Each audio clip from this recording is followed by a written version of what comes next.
नमस्कार प्यारे बच्चों, मैं doctor Vinod Kumar DElEd second semester के सभी बच्चों का स्वामी विवेकानंद डिग्री कॉलेज में स्वागत करता हूं। प्यारे बच्चों, आज हम लोग जो है चंद्रगुप्त मौर्य के जीवन परिचय से लेकर उसके साम्राज्य विस्तार, उसकी मुलाकात, कैसे वो इतना बड़ा सम्राट बना, इन सारी बातों का अध्ययन करेंगे। तो सबसे पहले उसके जीवन परिचय के बारे में हम लोग पढ़ेंगे। ऊपर लिखा गया होगा चंद्रगुप्त मौर्य का आरंभिक या प्रारंभिक जीवन काल 345 ईसा पूर्व से 298 ईसा पूर्व तक की कहानी है।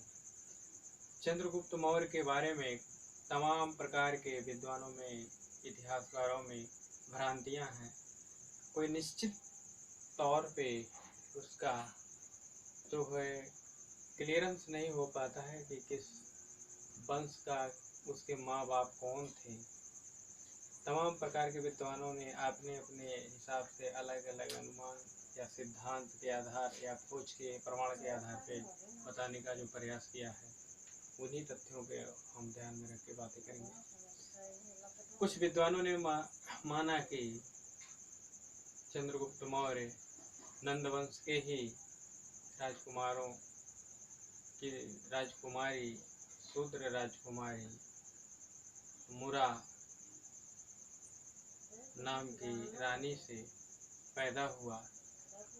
मुरा नाम की रानी से पैदा होने के कारण इसे मौर्य कहा जाता है। लेकिन बौद्ध ग्रंथ के जो प्रमाण है, जो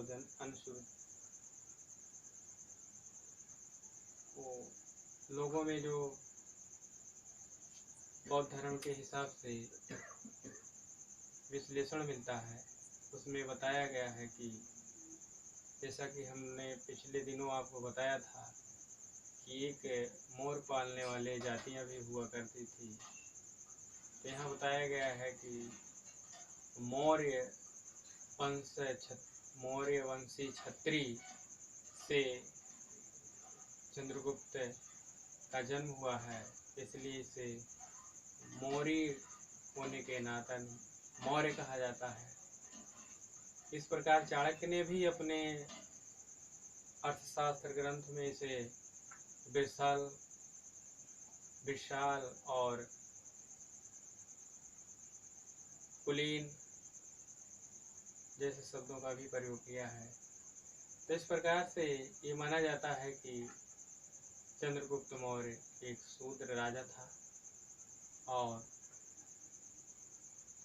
वह ये भी बताया जाता है कि नंद वंश के राजकाज में उसकी भी भूमिका हुआ करती थी। वह भी सेना का काम करता था। एक बार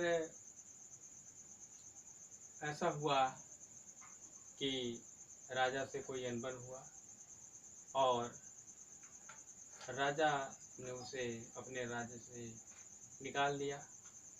उसी समय आचार्य चाणक्य कौटिल्य से मुलाकात होती है। कौटिल्य को भी राजा ने अपने राज दरबार से निकाल दिया था। इस प्रकार से दोनों एक ही दुख से दुखी आपस में जब मिल जाते हैं तो उनका बल दूना हो जाता है, कार्य करने की क्षमता दूना हो जाती है। इस प्रकार से चंद्रगुप्त मौर्य और आचार्य चाणक्य कौटिल्य दोनों ने प्लान बनाना शुरू किया कि मगध साम्राज्य को हम लोग खत्म कर देंगे। इस प्रकार से उन लोगों ने एक सेना बनाई और सीधे केंद्रीय जो व्यवस्था थी शासन की, केंद्र पे ही इन लोगों ने अटैक करने का काम किया। लेकिन राजा इतना सुसंगठित और बलशाली था कि इन लोगों को पकड़वा लिया। पकड़वाने के बाद इन्हें कैद भी कर लिया। लेकिन किसी तरह इन लोगों ने एक बार अंधेरे का फ़ायदा उठाकर अपना जान बचाकर वहाँ से भाग निकले। फिर वहाँ से निकलने के बाद इन्हें सबक मिला कि हम एकाएक केंद्रीय शासन जो व्यवस्था है, अर्थात किला जो मेन है, अर्थात राजा का जो मेन सेंटर है, गढ़ है, उस पर आक्रमण करके जीत नहीं सकते।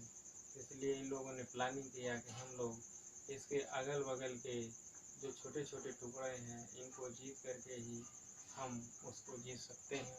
तो इस प्रकार से इन दोनों लोगों ने प्लानिंग किया और धीरे धीरे जो है तैयारियां करते रहे और इसके बाद इन दोनों ने आक्रमण किया और फिर अंततः मगध साम्राज्य का खात्मा कर दिया।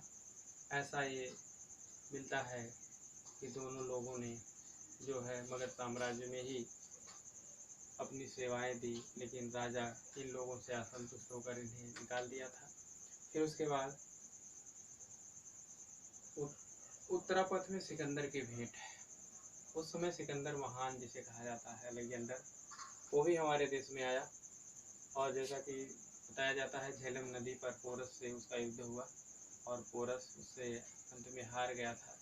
लेकिन पोरस को वह उसकी जायदाद, जमीन, सारी चीज़ें लौटा दिया था, क्योंकि पोरस के सामने सिकंदर ने जब प्रश्न रखा कि तुम्हारे साथ कैसा व्यवहार किया जाए, तो पोरस ने यही कहा कि एक राजा के साथ जैसा व्यवहार करता है उसके साथ वैसा ही व्यवहार किया जाए।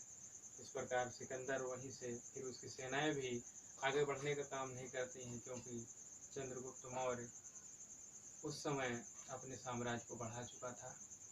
तो मुलाकात तो हुई नहीं दोनों की, लेकिन एक राज्य दूसरे राज्य से सटे हुए थे और वह चंद्रगुप्त मौर्य की तरफ बढ़ने का प्रयास किया। तो एक हिसाब से सेल्यूकस से मेगास्थनीज जो है सेल्यूकस द्वितीय को चंद्रगुप्त मौर्य ने हराया था और मेगास्थनीज जो था उसी का दूत था और उसने इंडिका नामक पुस्तक जो लिखी है उसी के माध्यम से चंद्रगुप्त मौर्य के बारे में सारी चीज़ें जानकारी होती है। तो इस प्रकार से और जो है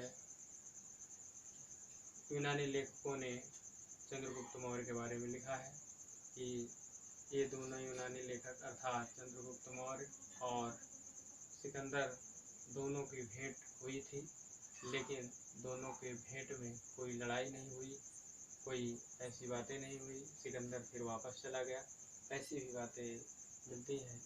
तो इस प्रकार से यहाँ तक ये कहानी है। इसके बाद इसकी विजय यात्राएं जो शुरू होती हैं, पंजाब पर विजय किया, मगध पे विजय किया, अन्य पूरे भारत में अर्थात बड़े भूखंड पे राज किया।